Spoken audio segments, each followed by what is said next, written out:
இன்றைக்கி நம்ம வீடியோவில் ஒரு சூப்பரான சட்னி ரெசிபி தான் வந்து பார்க்க போகிறோம். புதினா வச்சு கொஞ்சம் வித்தியாசமாக இந்த சட்னி எப்படி செய்கிறதுன்னு பார்க்கலாம். தேங்காயே சேர்க்காம ரொம்பவே சூப்பராக நம்ம இந்த சட்னி ரெடி பண்ணிடலாம். இப்போ சட்னி செய்கிறதுக்கு ஒரு கடாயில் தேவையான அளவு எண்ணெய் சேர்த்துக்கலாம். கொஞ்சமாக கடலைப்பருப்பு உளுந்தம்பருப்பும் எண்ணெய் சூடானது சேர்த்துட்டு ஸ்டவ்வை மிதமான தீயில் வச்சு கொஞ்சம் பொன்னிறம் ஆகிற வரைக்கும் ரெண்டையும் வறுத்து எடுத்துக்கலாம். கொஞ்சம் இந்த அளவுக்கு கலர் மாறினதும் ஒரு 10-15 சின்ன வெங்காயத்தை நம்ம எண்ணெயில் சேர்த்துக்கலாம். சின்ன வெங்காயத்தில் சட்னி செய்கிறப்போ எப்போவுமே டேஸ்ட் ரொம்ப நல்லாயிருக்கும்.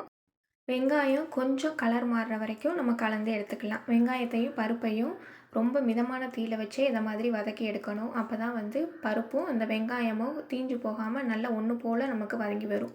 இப்போ ரெண்டும் நல்லா வதங்கினதுக்கப்புறமா ஒரு 10-15 வெள்ளைப்பூண்டு தோலை நீக்கிட்டு நம்ம சேர்த்துக்கலாம். உங்களுக்கு எந்த அளவு வெள்ளைப்பூண்டு வேணுமோ அந்தளவு நம்ம சேர்த்துக்கலாம். பூண்டோட நம்ம இந்த சட்னி சாப்பிட்றப்ப தான் ரொம்ப டேஸ்ட்டாக இருக்கும்.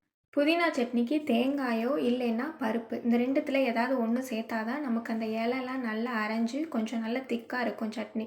நான் அதில் தேங்காய் சேர்க்காம அதுக்கு பதிலாக பருப்பு வந்து சேர்த்துருக்கேன். கடலைப்பருப்பும் உளுந்தம்பருப்பும். இப்போ எல்லாம் இந்தளவுக்கு வதங்கினதும் 2 மிளகாய் வத்தல் சேர்த்துக்கலாம். இது காரம் அதிகமாக இருக்கும், நான் கம்மியாக சேர்த்துருக்கேன். உங்களோட வத்தலோட காரத்தை பொறுத்து நீங்கள் இதில் சேர்த்துக்கலாம்.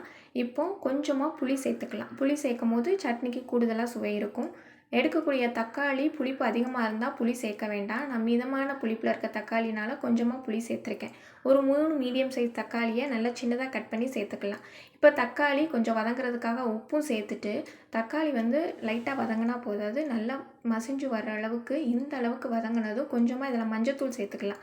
மஞ்சள் தூள் சேர்க்கும் போது நமக்கு டேஸ்ட் வந்து கொஞ்சம் நல்லா இருக்கும், கொஞ்சம் வித்தியாசமாக இருக்கும் சட்னியோட டேஸ்ட்டு. இப்போ எல்லாமே சேர்த்து நல்லா வதக்கி தக்காளி எல்லாம் மசிஞ்சு இந்த அளவுக்கு வதங்கினதுக்கப்புறமா நம்ம இதில் ஒரு கைப்பிடி அளவுக்கு புதினா இலை நல்லா கழுவிட்டு சேர்த்துக்கலாம். கொஞ்சமாக மல்லி இலையும் சேர்த்துக்கலாம். புதினா மட்டும் சேர்க்காம புதினா சட்னி அரைக்கிறப்போ கொஞ்சமாக மல்லி இலை சேர்த்தோம்னா அந்த புதினாவோட டேஸ்ட் வந்து ரொம்ப நல்லாயிருக்கும். இப்போ எல்லாமே நல்லா இந்த அளவுக்கு மசிஞ்சு வெந்ததுக்கப்புறம் இதை அப்படியே ஆற வச்சிடலாம். ஆறுனப்புறம் மிக்ஸி ஜாருக்கு மாற்றிட்டு வதக்கும் போதே நம்ம கொஞ்சம் உப்பு சேர்த்துட்டோம்.